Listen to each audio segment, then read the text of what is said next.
Have you ever stood beneath a still tree on a windless day only to see a single leaf fall?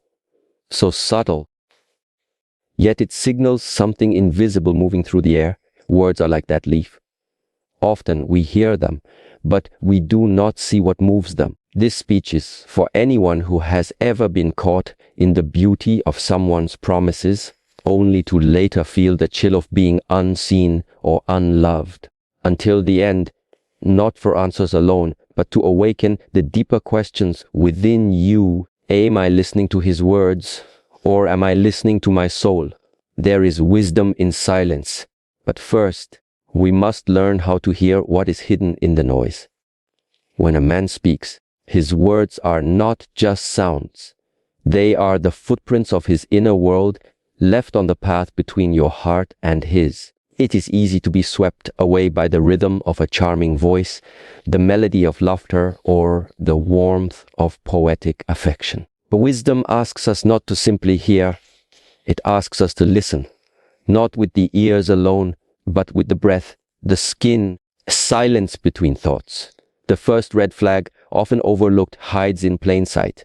A man says, "You're overreacting," and while the words may seem casual, even logical, they carry the sharpness of a blade meant to sever you from your intuition. This phrase is not merely a disagreement, it is an erasure of your reality.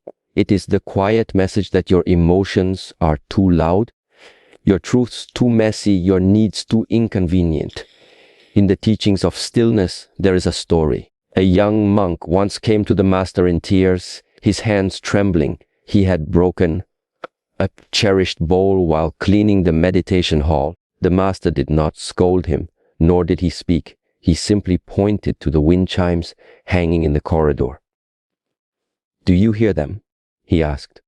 "Yes," the monk replied, confused. "They are not ringing because you are broken. They are ringing because the wind passed through." What we feel, even when turbulent, is not always a flaw. It is the wind of experience moving through the corridors of our being. When someone says you are overreacting, they are denying the wind its right to stir the chimes. They are saying your inner movement is too much for their stillness. True stillness does not fear movement. It welcomes it with grace. In daily life, this phrase can appear in small moments. A disagreement brushed off, a disappointment belittled, or a wound minimized. You share that a comment hurt you, and the response comes swiftly. "You're too sensitive." The subtle cruelty of this dismissal lies in its disguise as reason. But reason without compassion is simply coldness. It takes courage to validate another's emotional weather, especially when it does not match our own. A man who cannot sit with the full spectrum of your emotional truth has yet to explore the depths of his own. There is a whisper of wisdom from the ancient Chinese philosopher Zhuangzi, who wrote, "Flow with whatever may happen, and let your mind be free. Stay centered by accepting whatever you are doing." When a person seeks to control your emotions by labeling them as excess, they are not flowing with life. They are resisting it. They are trying to dam a river with bare hands. Ask yourself, is this someone who honors what moves within me, or someone who fears what they cannot understand? The journey of the soul is not one of perfection, but of presence. A man who loves with presence does not measure your reactions by their convenience to him. He does not need you to shrink so that he can remain comfortable. Instead, he holds space. Vast, quiet space, where you can feel what you feel and still be held with respect. And so, ever you hear those words, "You're overreacting," pause, let them float past you like a leaf on a stream. Do not internalize the weight of someone else's discomfort. Instead, turn inward and ask, what is this moment teaching me about my own worth? Often, the answers are already waiting like lanterns within, waiting to be lit by your self-trust. Now, as we step deeper into the forest of words that reveal truth, we come to the second phrase, "I don't believe in labels." To the surface mind, this may sound enlightened, a detachment from societal norms, a rejection of control. Often, it is not freedom that speaks here, it is fear. The fear of commitment, the fear of responsibility, the fear of being truly seen. There is an old parable from the mountain monasteries. A disciple once asked the master, "Why do we name the moon, the stars, the wind?" The master replied, "Not so that we can hold them, but so that we can find our way by them in the dark." Labels, like stars, are not cages. They are orientation. They tell us what we mean to each other, what direction we are traveling, what ground we stand upon. When a man refuses to name the connection he shares with you, he is not keeping things free. He is keeping things unclear. Love without clarity is like mist in a valley, beautiful, but it leaves everything wet and uncertain. In real life, this often appears in those early stages of intimacy. Weeks or months may pass. Time is shared. Emotions grow. When the conversation arises about what this is, he may retreat behind vague words. "Let's not complicate things," or "I'm just enjoying the moment." And so you stay waiting for clarity while he drifts comfortably in ambiguity. The danger here is not just in confusion. It is in the slow erosion of your self-trust. You begin to question your need for direction. You start silencing the voice within that longs for stability and shared intention. As the Persian poet Hafiz once wrote, "The words you speak become the house you live in." If a man cannot offer words that build a house, ask yourself, are you standing in a shelter or merely beneath a tree, hoping it does not rain? Clarity is not pressure. It is nourishment for the soul that desires rootedness. Imagine a tree. Without knowing if it is an oak or a willow, you might still admire its leaves. But to tend to it, to help it grow, to know its seasons, you must understand what it is. The same is true for relationships. Without a name, without intention, love cannot truly deepen. Remains surface, level, like shallow soil where nothing can fully take root. A man who fears labels often fears being held accountable to the weight of another's trust. It is not the label that traps him. It is the reflection it casts, showing whether his actions align with his words. When a man loves with courage, he speaks with clarity. He says, "This is what you mean to me." Not because he wants to contain you, because he wants to honor you. In naming the connection, he gives it direction. He offers it a path to walk. Lao Tzu, in the Tao Te Ching, reminds us, "A who stands on tiptoe is not steady." A relationship without definition is like standing on tiptoe. It may feel light, even exciting, but it cannot last. Sooner or later, the feet must find the ground. And so we ask, is this man avoiding the label or avoiding the responsibility that comes with loving clearly? Let the answer come not from the mind alone, from the quiet place within that always knows. Trust that place. It is ancient and it does not lie. As we pass through these reflections, the journey becomes more than recognizing red flags. It becomes a pilgrimage into deeper awareness, into learning what it means to be loved fully, not just touched lightly, into understanding that the words spoken to us are not just about others, they are about how we choose to receive, believe, and respond. In every breath, we are choosing, will I listen to what is said or to what is true? Let us continue walking slowly inward. There are times when words do not simply describe, they distort. They reshape the truth to protect the speaker's ego, to redirect the pain, or to deflect the light of awareness. And sometimes these distortions come not as loud accusations, but as quiet deflections. One of the most telling signs of inner unrest in a man is when he speaks these words by, "My ex was crazy." At first, such a statement may sound innocent, even humorous, offered with a half smile, a light shrug, a tale told in jest. beneath the surface lies something more subtle and more telling. It is not just a reflection of his past. It is a glimpse into how he handles pain, responsibility, and unresolved emotions. When a man speaks of every former connection as fractured only by the other's supposed madness, he reveals not the truth of others, but his own refusal to look inward. There is a parable from the East about a traveler who came upon a well in the desert. The water within was cloudy. He cursed the well, calling it foul and undrinkable. A wise elder overheard him and said, "Perhaps the well is fine, but you stirred the bottom with your impatience." In relationships, as in wells, sometimes what we see is not the fault of the source, but the disturbance we bring into it. When a man cannot speak of a past relationship with a balanced heart, when he uses words like crazy to paint those he once cared for, he is stirring up sediment rather than seeking clarity. From the perspective of daily life, we've all heard these statements. She was too emotional, or she just lost it for no reason. But when every former partner is described this way, it becomes less about them and more about the speaker's own story. One that avoids accountability, one that evades the mirror. Treating does not come from blaming the past, but from reflecting on it. A man who has walked through the valley of his own errors can speak with gentleness even about pain. He does not need to slander others to soothe himself. Instead, he may say, "We were both learning." Or, "There were things I didn't understand then."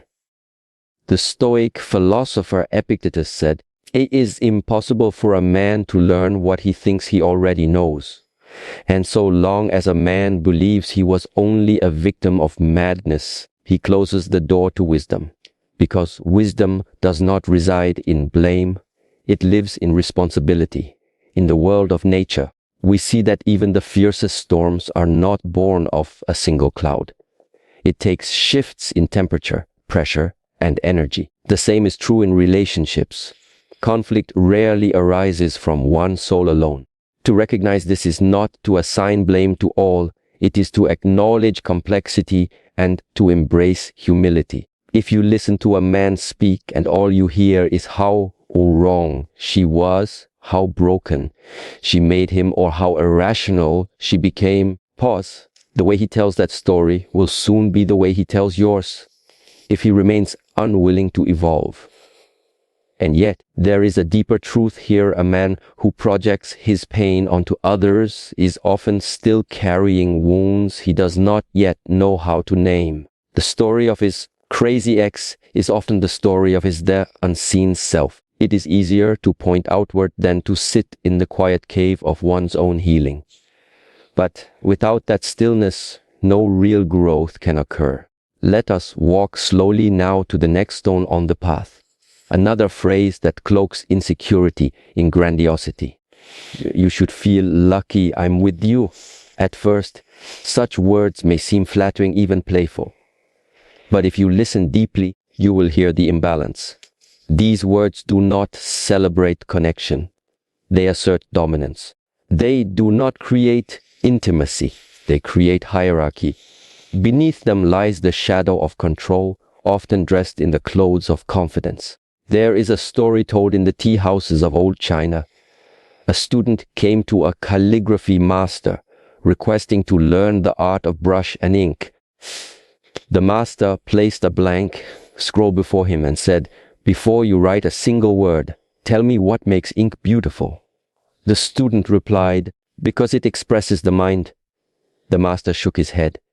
"No," he said softly, "because it does not demand to be seen. True worth does not announce itself with superiority. It simply is calm, present, and unshaken. When a man feels the need to remind you of how fortunate you are to be with him, ask yourself, is he speaking from abundance or from emptiness? In everyday life, this red flag can slip in subtly. Perhaps he compares you to others. "Most women wouldn't understand me like you do." Or perhaps he withholds kindness until it's earned. implying that his love is something rare and conditional. Over time, such statements do not inspire gratitude. They cultivate fear, dependence, and self-doubt.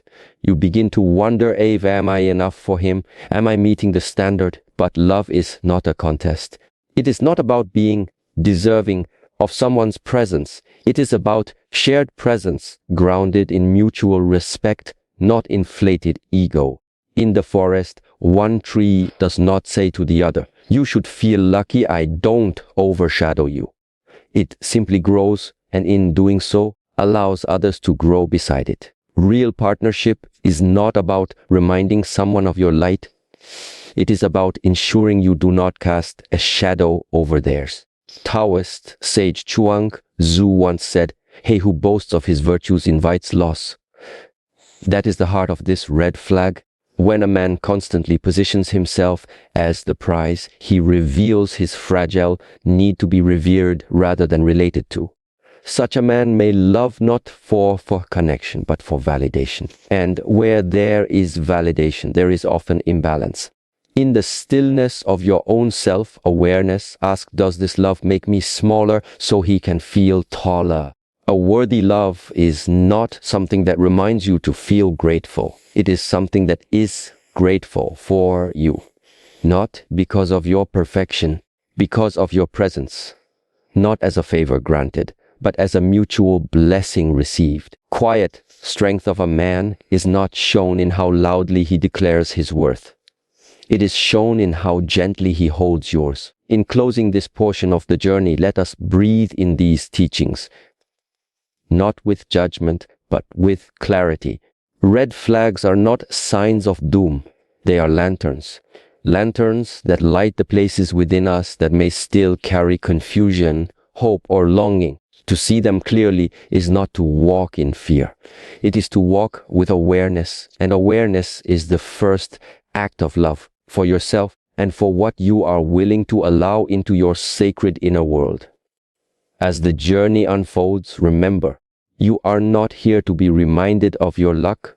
You are here to be reminded of your as light. Let no voice drown that out, especially not the voice that claims to love you.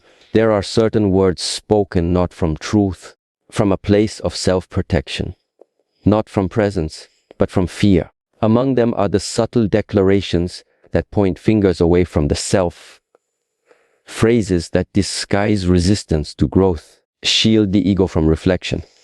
One such phrase often heard in the quiet corners of conflict is, "That's not my fault." These words may seem logical, even justified in certain moments. Repeated use reveals something deeper, a soul that avoids its own mirror, a man who cannot take responsibility, who cannot acknowledge his role in the dance of misunderstanding or the ripple of pain is not yet walking the path of inner mastery.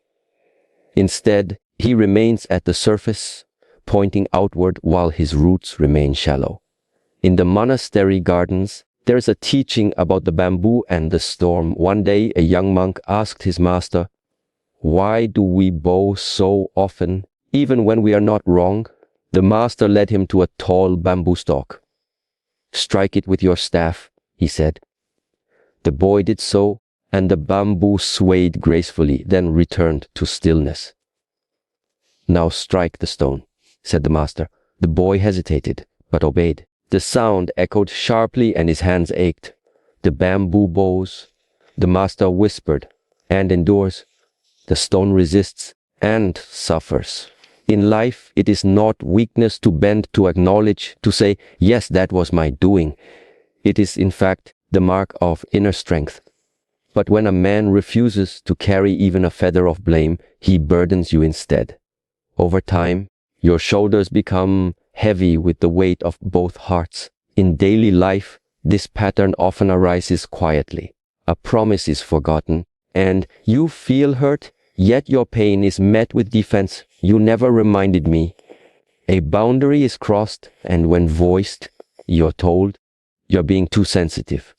Rather than sitting with how his actions contributed to your pain, he turns away, leaving you alone with the pieces. True accountability is not about being right. It is about being the real. It means a man has walked into his past, seen where his choices have caused harm, and returned with the humility to do better. Without that journey, his words become sharp tools, not bridges. They divide instead of connect. And when every conflict ends in evasion, love becomes a battle for clarity instead of a sanctuary of understanding. The words of Confucius offer quiet wisdom here. A man who has committed a mistake and doesn't correct it is committing another mistake. Growth is not in perfection. It is in the willingness to see when we fall short and to step forward anyway, hands open. Nature too teaches this gently. When a river overflows and floods the land, it does not argue. It retreats, it nourishes what it harmed. It continues to flow, but wiser and more aware of its edges. This is the way of the accountable heart. It does not collapse in shame, nor does it fight to remain untouched. It simply acknowledges and adjusts. And so if a man never says, "That was my fault," if he turns discomfort into denial, know this: it is not your role to carry his growth. A relationship is not a place where one must carry the other uphill. It is a place where both walk side by side, meeting each other with truth and softness. A man unwilling to look inward cannot meet you fully. He stands behind walls and calls it safety. But love, true love, asks us to be vulnerable enough to say, "I see how I hurt you. I will learn from this." That is where peace begins, not in blame, but in brave humility. Let us walk deeper still into a quieter but equally revealing truth. Another phrase, often spoken with pride, yet carrying the weight of emotional isolation: "I don't need anyone." On the surface, such words might seem noble, a declaration of independence, of self-reliance. But if you listen beneath the strength, you may hear the tremble of a heart that has learned to protect itself through distance. This phrase is not always about freedom. More often, it is about fear. There is a Zen tale of a hermit who lived on the mountain, far from all people. He built a small hut and spoke to no one. One day, a wandering monk came to him and asked, "Why do you live alone?"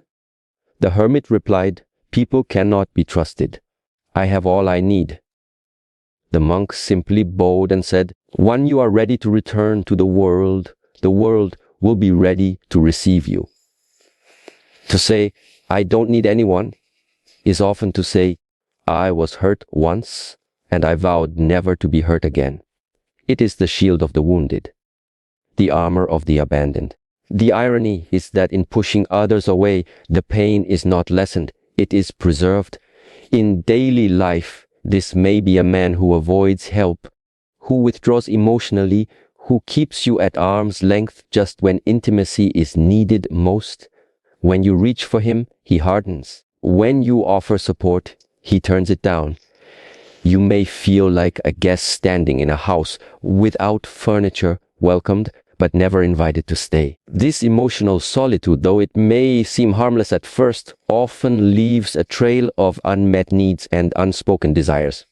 Over time, it creates a space not of peace, but of disconnection. From the wisdom of the Bhagavad Gita comes this truth: no one who does good work will ever come to a bad end, either here or in the world to come. This reminds us that to connect, to reach, give and receive, this is not weakness, but sacred work.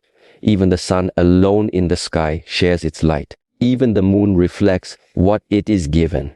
In nature, no tree grows alone. Its roots intertwine with others underground, unseen but essential. It draws strength not only from sunlight and soil, but from the forest around it. Even in stillness, there is quiet connection. A man who believes he needs no one may have survived much, but he has not yet learned to live fully. To need is not to be powerless. It is to be human. It is to acknowledge that we thrive not in solitude, but in shared breath, shared silence, shared presence. If you find yourself beside a man who speaks of needing no one, do not try to prove your worth. that is not your burden. Instead, listen gently. Offer space, but not at the cost of your own emotional starvation. A relationship is not a lone journey with two shadows. It is a path walked in togetherness, in give and receive, in the sacred rhythm of interdependence. The poet Khalil Gibran once said, "Let there be spaces in your togetherness, and let the winds of the heavens dance between you."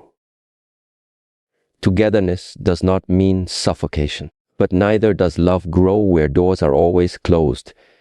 In time, a man must decide, will he remain behind the fortress of solitude, or will he allow his walls to become windows? As you journey inward, remember you are not here to force someone to need you. You are here to share your light with someone who values warmth, someone who understands that needing is not a flaw. It is the doorway to intimacy. Let your heart be wise enough to hold space and strong enough to walk away when the space offered is never filled. And as you walk this path, may you meet words not with fear, with clarity. May you listen not only to what is said, but to what is revealed. And above all, may you trust that your soul was never meant to beg for respect. It was born worthy of it, as the sky is worthy of light, as the river is worthy of flow. Keep walking. The journey is not to find love, but to recognize what love cannot be. Through that knowing, you will know yourself. The words we accept shape the lives we lead. Like the stillness before dawn, the truth is not loud. It is steady, patient, and clear. You are not here merely to interpret words, but to feel the vibration beneath them. If a man's words pull you further from your peace, perhaps the red flag isn't in what he said, but in what you continue to ignore. Take this message not as a warning, but as a mirror. Let it reflect what you already sense within. Watch this again, not because you missed something, but because you are ready to hear it more deeply. You are not difficult. You are discerning. You are not too much. You are awakening. And your peace is not negotiable.